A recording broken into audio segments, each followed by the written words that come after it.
আমরা হেলিপোর্টে উঠবো।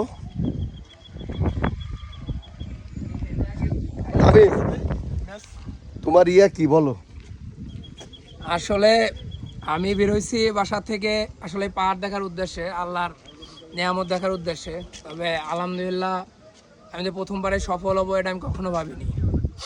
আর তুমি যে আসছো এখানে, তুমি সাধারণত নতুন বাইকার হিসেবে হ্যাঁ, পাহাড়ে তোমার ফার্স্ট টাইম লাইফে ফার্স্ট টাইম আমি টোটালি এত বড় রাইড করতেছো। রাইডও আমি কখনো করিনি। দেন হচ্ছে হলো কখনো আমি আগে পরে পাহাড়ে তো আসিনি, আর টোটালি হচ্ছে এত বড় লং রাইড আমি ফার্স্ট টাইম করতেছি। তুমি কি করছো? তুমি মনে করো আমাদের সাথে আসার জন্য তুমি কি করছো? তুমি গোপালগঞ্জ থেকে ঢাকা আসছো। একদিন আগে ঢাকা আসছি। ঢাকা এসে তুমি একদিন রেস্ট নিয়েছি। পরের দিন সারা নাইট আমি গাড়ি চালাইছি। পরের দিন বলতে গেলে পুরো হাফ ডে আরো গাড়ি চালাইছি। এক রাত তো ঘুম নেই, পরের দিন তো ঘুম, আর এরকম অপরূপ সৌন্দর্য দেখে তো ঘুমানো তো দূরে থাকে। আচ্ছা, আলহামদুলিল্লাহ আমরা যখন এর আগে আসছিলাম তখন এই জায়গাটা পরিষ্কার ছিল। ওই যে ওইখানে এটা হলো হেলিপ্যাড, এখানে পুরোটা মেঘ। তুমি যে এই মেঘটা দেখতেছো, তুমি ফার্স্ট টাইম আসছো, ভালো কথা। বগালেগে আসছো, বগালেগে তোমার যে আসার আগে যেই ওখানে একটা ঢাল আছে, সেই ঢালটার এক্সপেরিয়েন্স সম্বন্ধে তুমি যদি কিছু বলতো। আসলে বেসিক্যালি হচ্ছিল ঢালটা যখন আমি ফার্স্ট টাইম দেখি, আমি তো এরকম ঢালের জন্য আমি প্রস্তুত ছিলাম না। আমি আসলে আমার ভিতরে এমন একটা নার্ভাসনেস ফিল করতেছিল যে আসলে আমি এখানে নামলাম, পরবর্তী সময় উঠতে পারবো কিনা। কিন্তু কালকে কেওক্রাডন ওঠার পরে আমি তুমি যখন বগালেগ থেকে নামার পরে আমরা একটা মানে আমাদের যে গাইড ছিল, সাধারণত এখানে আসতে গেলে তো গাইড নিয়ে আসতে হয়। তো আমাদের গাইডটাকে যখন আমরা মিস করি, আমরা মনে করছিলাম হয়তো বা তারা সরাসরি কেওক্রাডন গেছে।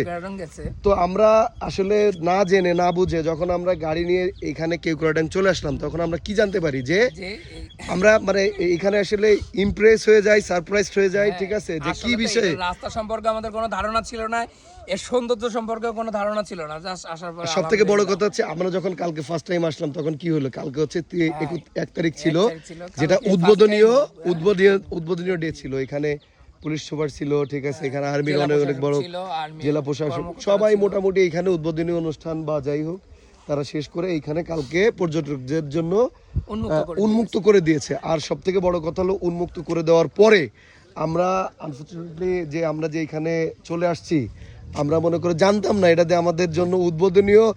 এটা সারপ্রাইজ ছাড়া আসলে কিছু না।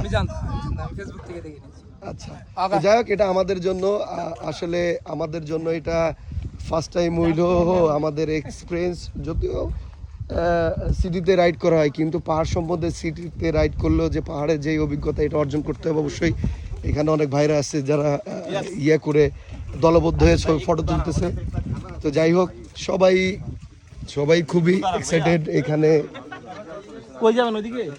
আমরা এখন চেষ্টা করব, যদিও আমাদের আসলে মেঘের ভিতরে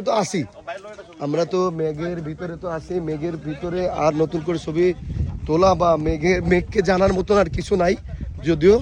তো আমরা এখানে পায়ে হেঁটে, তামিম আসলে ওর জন্য এই ট্যুর, ঠিক আছে। ও এখানে যে চারি সাইডটা মানে ঘুরে, যে এই হেলিপ্যাড থেকে কেওক্রাডন হেলিপ্যাড থেকে যে আপনাদেরকে দেখাবো, এইটা দেখানোর মতন কোনো আমি পাচ্ছি না। কেন পাচ্ছি না? তখন এখানে চারিদিকে মেঘে ঢাকা, পুরো পাহাড়টাকে মেঘ ঢেকে রাখছে। তার মেঘের বুকে মানে সে এক বুক ভালোবাসা যেটাকে বলে, সে ভালোবাসা দিয়ে এখানে তার বুকে জড়িয়ে রেখেছে। যতই দেখতেছি চারিদিকে, দেখেন, আপনাদের মনে হতে পারে যে এগুলো কুয়াশা, না, মোটেও না। এই টোটালটাই মেঘ, এটা হেলিপোর্ট, যদিও এই যে মার্ক করা আছে। আমাদের থেকে ওই যে সামনে সর্বোচ্চ গেলে 20 মিটার একটা টাওয়ার আছে, এই টাওয়ারটাও দেখা যাচ্ছে না, শুধু এই মেঘের কারণে।